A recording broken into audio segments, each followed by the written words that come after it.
Hello, good morning everyone. How are you, dear students? Have a good day. You are welcomed in online classes of Other Senior Secondary School Khai Shergarh. So, dear student, Other Senior Secondary School Khai Shergarh की online classes में आपका स्वागत है। So dear student, आज मैं आपके लिए लेके आया हूँ, अपना लेसन चल रहा था लेसन 2 लॉस्ट सफरिंग, उसके 4 कॉम्प्रीहेंशन के स्टेंजे, सेकंड स्टेंजा और थर्ड स्टेंजा इस वीडियो में, और अगली वीडियो में हमें 10th, 9th और 10th स्टेंजा यानी पैसेज हमें करेंगे। So dear student, passage number 2 और 3 ये दो इस वीडियो में हमें करेंगे। So let's start the second stanza. पहले इसकी हिंदी ट्रांसलेशन करते हैं। हिंदी ट्रांसलेशन के बाद में 1 बाय 1 इनके क्वेश्चन आंसर करेंगे। 1 बाय 1 इनके क्वेश्चन आंसर की हिंदी करेंगे और फिर उसके बाद में इनके आंसर करेंगे। सो स्टार्ट करते हैं।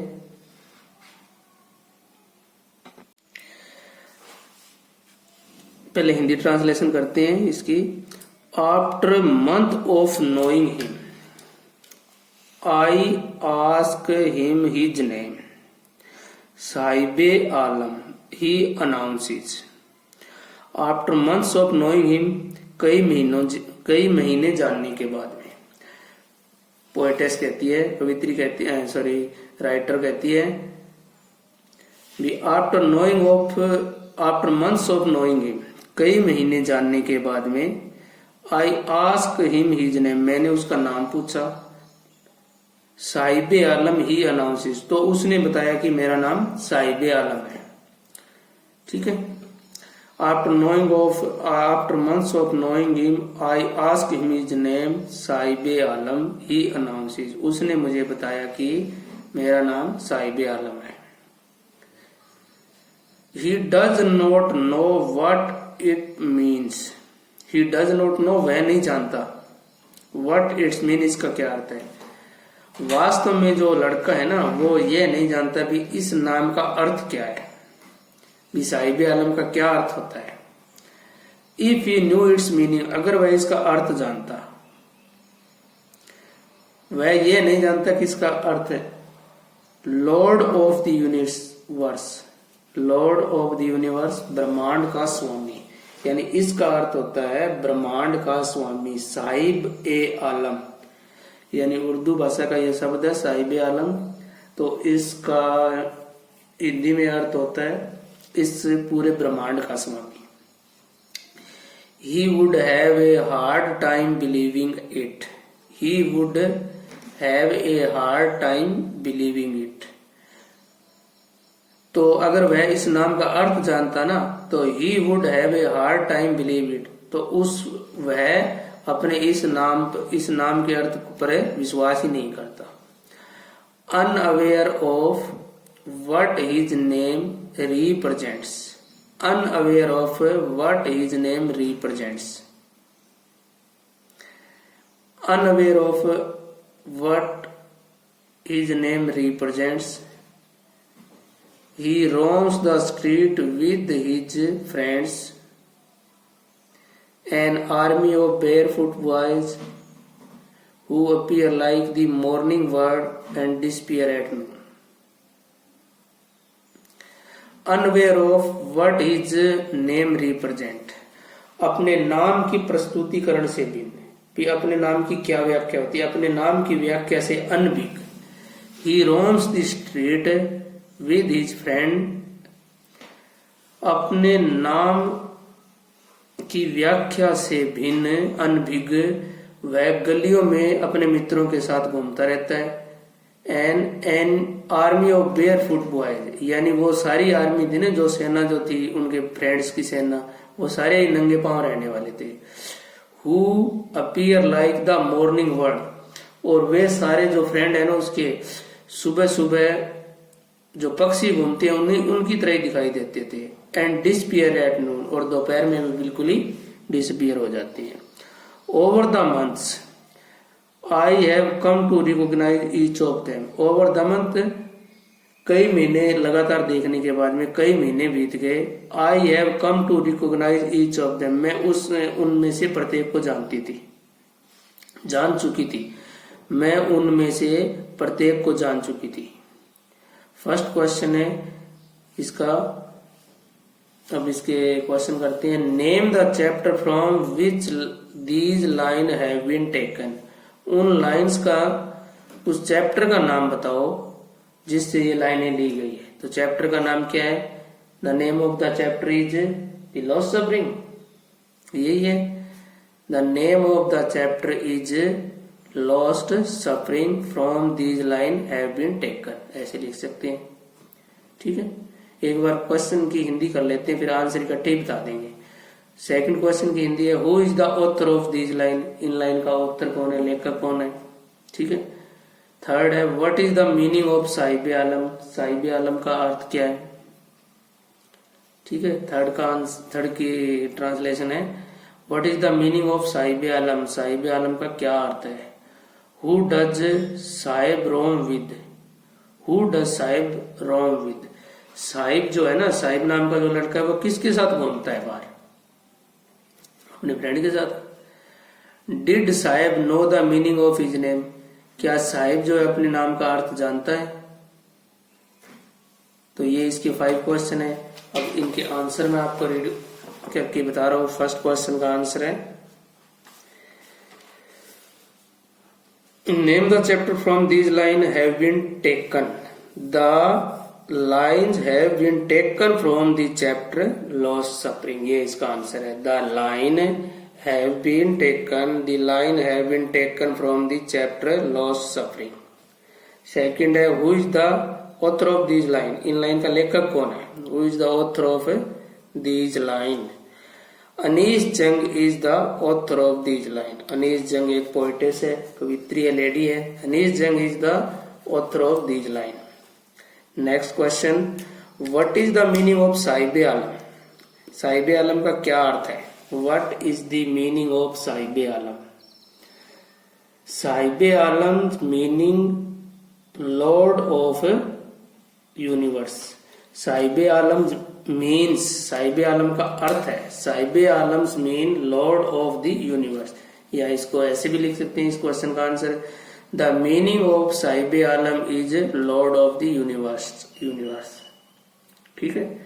Fourth question who does Sahib roam with, यानी साहिब किसके साथ है, बार गलियों में घूमता है। Saheb roams with his friend an army of barefooted boys, barefoot यानी नंगे पांव रहने वाले लड़कों की एक सेना है ना, जो उसके मित्र वो भी वैसे ही रहते हैं और वैसे उसके मित्र भी वैसे रहते हैं, तो उस आर्मी के साथ वो बाहर की तरफ घूमता है। Fifth question did Sahib no the meaning of his name, क्या साहिब जो अपने नाम का अर्थ जानता है। इसका आंसर है इसका no Saheb did not know the meaning of his name, नहीं साहिब अपने नाम का मीनिंग नहीं जानता है। आंसर इसका है नो लिख के comma Saheb did not know the meaning of his name. आगे थर्ड स्टेंजा, एक बार स्टेंजा थर्ड पैसेज है, एक बार पैसेज रीड करते हैं, फिर इसके क्वेश्चन आंसर करेंगे। Even if she did, he will throw them off. Add another who is wearing shoes that do not match. Even if he did, अगर वह, even if अगर वह, यदि वह, she did, अगर वह ऐसा कर भी देती, she did, अगर वह ऐसा कर भी देती, she will throw them off. Add another, एक दूसरे लड़के ने कहा, who is wearing shoes that do not match. भी एक दूसरे लड़के ने, यहां से इसकी हिंदी add another, दूसरे लड़के ने कहा अगर वह ऐसा कर भी देती,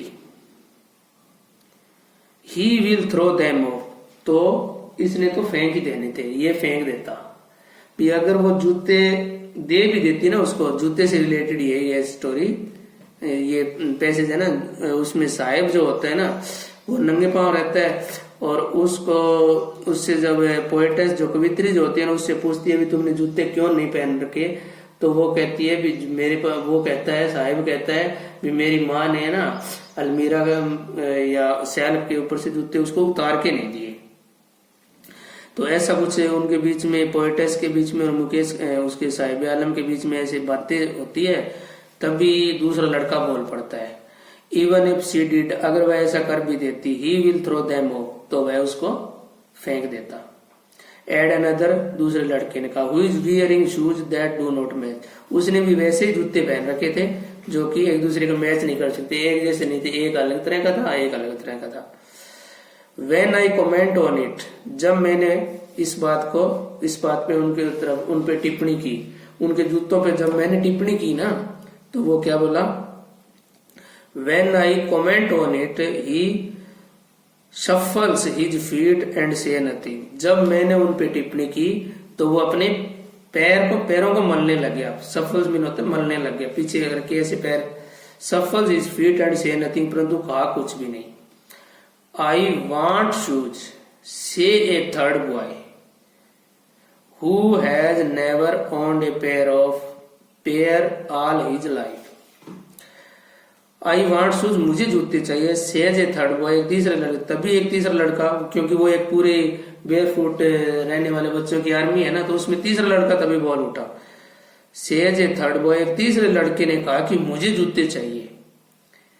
who has never owned a pair all his life, उस तीसरे ने ऐसे कहा था ना भी मुझे जूते चाहिए, वह कभी भी जूतों का स्वामी नहीं रहा था, कभी भी उसने अपने लाइफ में जूते नहीं खरीदे थे। Travelling across country, I have seen children walking barefoot.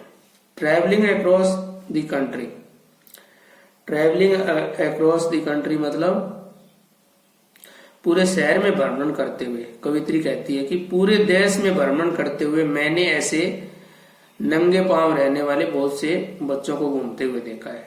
I have seen children, मैंने बच्चों को देखा है, वॉकिंग बेयरफुट, नंगे पांव घूमते हुए, इन सिटीज और विलेज रोड, शहर में भी और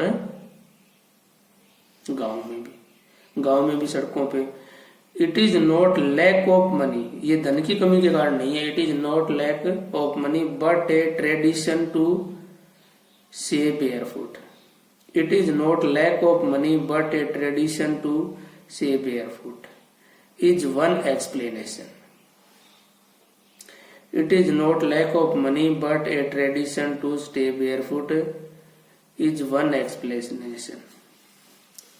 तभी कवित्री ये विश्लेषण करती है, ये कहती है कि ये केवल धन की कमी के कारण नहीं था, it is not lack of money, बल्कि एक नंगे पांव रहने की उनकी एक परंपरा है, ये बच्चों की भी नंगे पांव रहने की परंपरा है, एक प्रकार से रीति रिवाज है इनका, वो यही इसकी स्पष्ट व्याख्या है।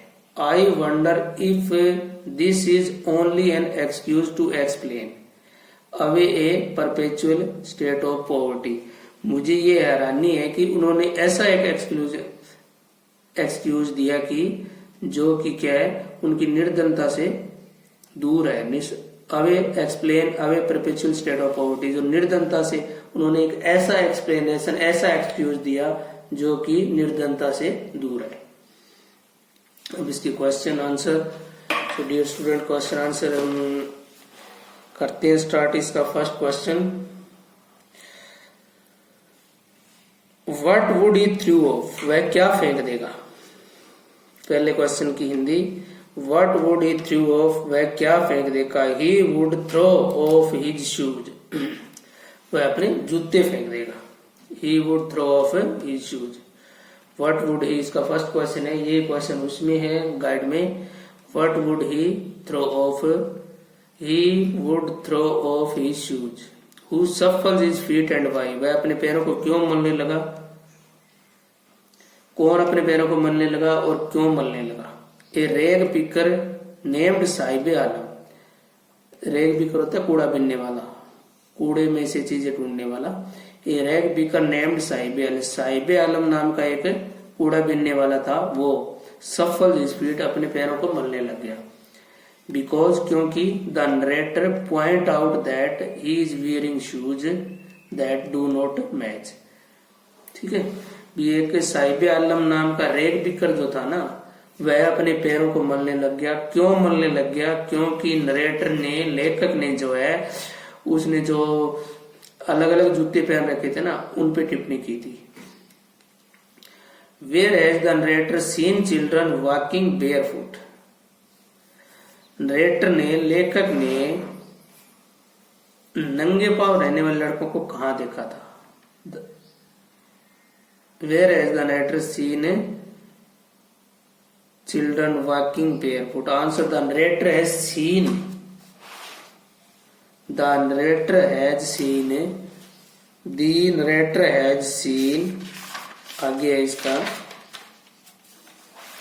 यहाँ से स्टार्ट इसका। The narrator has seen children walking barefoot in cities and on village road.